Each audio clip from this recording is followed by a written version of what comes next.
So what I'm going to do is I'm actually going to build this in Photoshop. Okay. Now, here we could have just gone directly from our logo into Photoshop, but it's a really good idea to resize things to the size that they're going to be. Just it makes the whole process a little quicker and a little bit more straightforward. So this is what I'm going to do. So I'm looking at my artboard. Now just have a look at this. Here is the artboard tool. I did notice that for a lot of people, their version of Illustrator is not showing the artboard. Everyone just look at this. Window, toolbars. I think a lot of people were on the getting started user interface. So you could either just put it on basic. That will be fine. Here is the artboard. This is, in my properties, this is the size of my artboard. So what I'll do in Photoshop, this is the size of the document I'm going to build. Now, I will get you just to pay a little bit of attention because Photoshop keeps adding things and moving things around. And one of the things that it has done it has added artboards, which we do not need.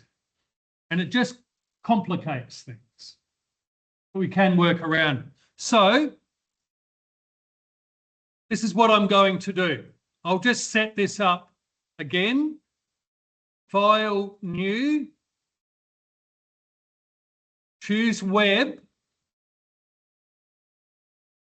600 by 1300. Now, everyone, just watch this. Untick artboards. If you have artboards, we can ungroup them, and I can show you how to do that. But just untick that because it just makes it, the layering structure in Photoshop, a little bit more straightforward. Okay, so I'll just call this Big Day Out animation. I think I'm up to 03 now. That's okay. Here we go. Now, I'm coming over. Here's a little shortcut. I don't know if you know this one. Command Tab actually shows me all of the applications that I have open. And I'm just going through, touching the Tab key. So what I'll do, I'll click on my background, edit copy, Command C, Tab, Photoshop, Command V, Smart Object. Click the tick. Next one, the copy, Command C, Command V, Tab. Now I'll just, what's happening is it's coming in at size. So I'll just bring them all in first.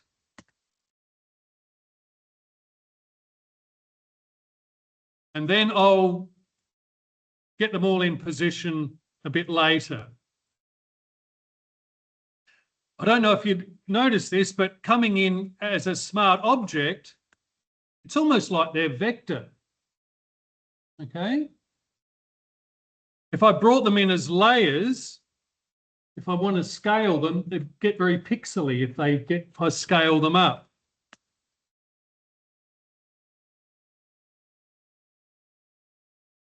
Okay, I'll get all those arranged.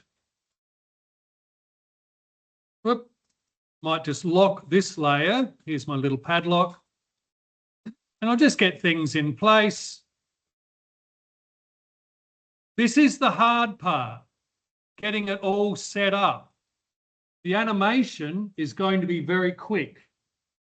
Okay, I'll just bring in the mascot. I won't worry about the information for now. So I've got all this in one layer. So just copy,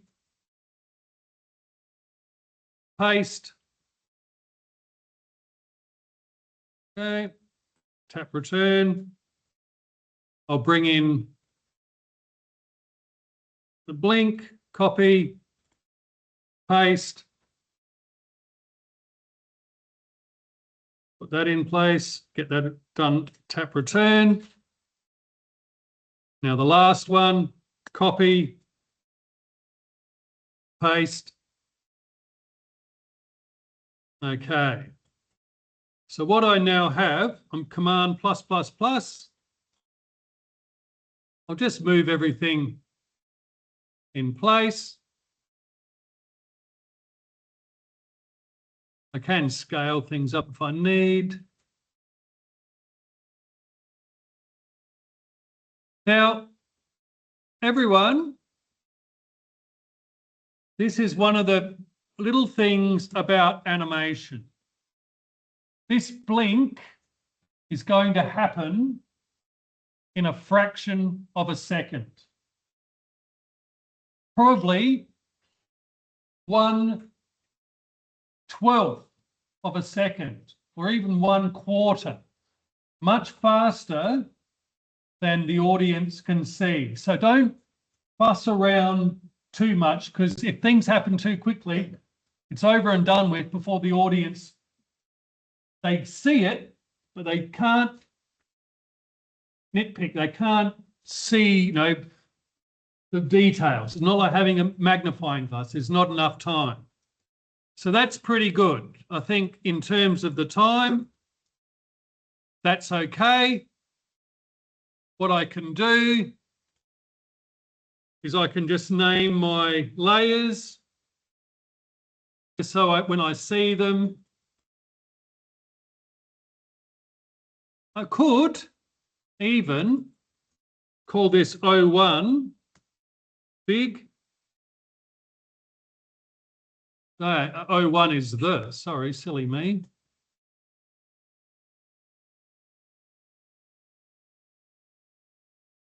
Because quite often in animation, you're working as part of a team.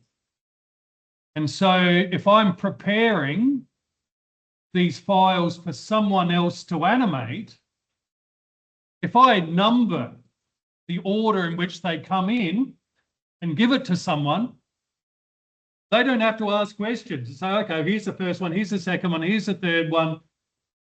Just saves a whole lot of drama. Okay, so start thinking that one day you'll be a creative director and you'll have a team of people working, I won't say under you, but you'll be delegating the responsibilities. Okay, and that's something to aspire to. And so, as I've said all along, be able to communicate, to say what you would like to happen, give direction. Listen to feedback and response, and also just make it so that it's easy to follow with your team. They can just do it without asking questions, because quite often you've got like 5 different jobs happening at the same time, and you don't want to have someone say, oh, which layer do I do this in? And you have to sort of go there. If you just make it straightforward, those questions don't enter into it. Okay. And it also helps you when you're looking at layers, looking at the order, which is layer 27, or which one's layer 13? Does layer 13, no, because it's not always done in order.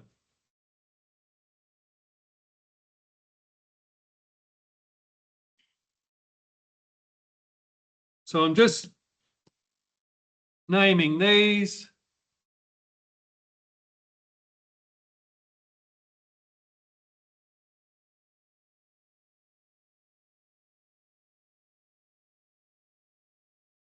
Link 01. I can actually copy that and paste that in here and call that 07, blink 02. And we're good. Let's save that. Just remember, it has to be a Photoshop document.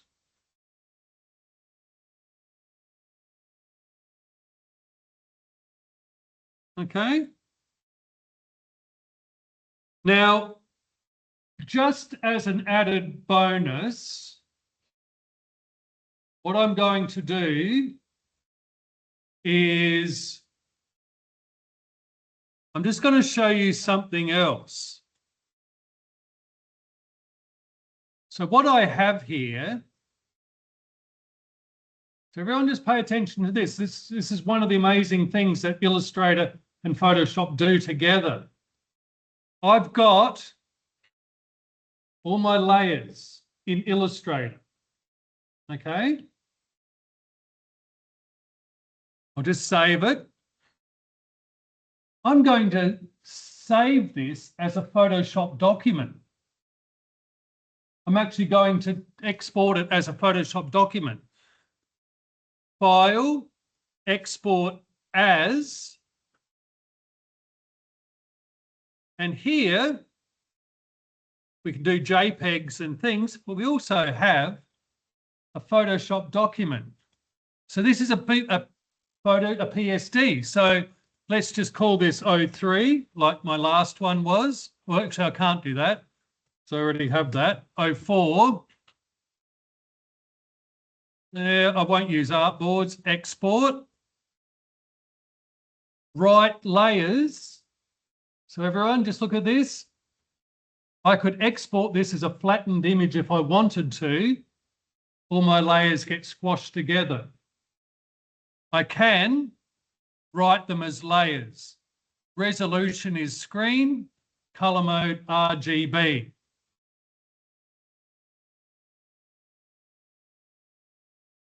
Here is that file.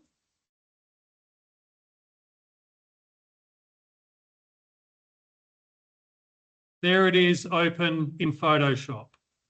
And there's all my layers. Now, just while we're here, this is one of the things that happens with type. This is the case. We can just convert things to smart objects. Okay?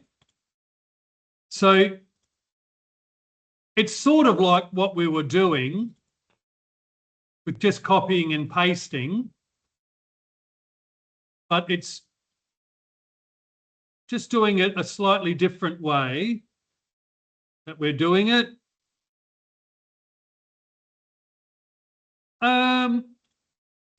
Well, personally, I usually do it this way to bring it in. If I had the type here, what I could do is I could just expand it and it would come in as layers anyway, okay? So, but just to know that if it doesn't, you just have to convert to smart objects. So I'll save that and that's going to get ready to animate, okay? So just moving forward, either or, in Photoshop, have your background separate because you don't want that glued to it. I'm just going to do a little experiment just to see how this works. What would happen if I made this into a gradient? Okay. So just watch this. Okay, I'm just making it into, here's my gradient tool. I'll get my swatches and let's say I'll work with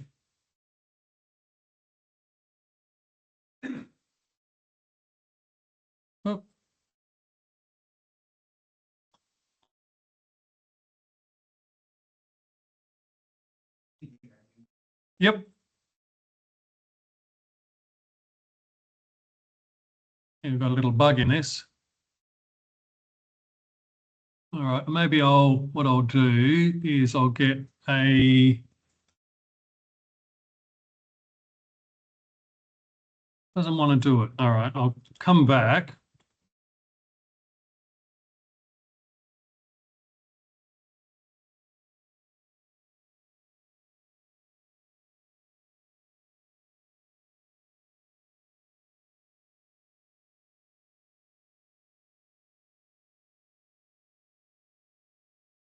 All right, little bug in that. I think I probably just need to restart my computer because it should happen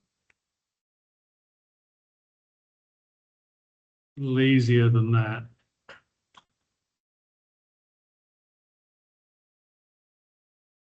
Yeah, I just have to save and restart. I think it might be because I'm sharing the screen and recording this and it might be moving along. But let's just say I was happy with this. Oh, hang on, maybe that was the problem. I didn't have it. No. All right, I'm just going to try and copy this layer, which has a gradient, which is basically it's an algorithm in Illustrator. If I copy that, let's see if it comes over.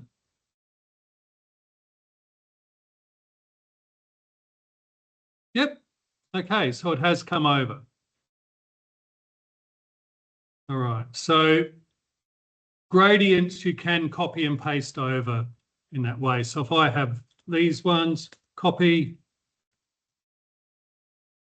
paste, there we go.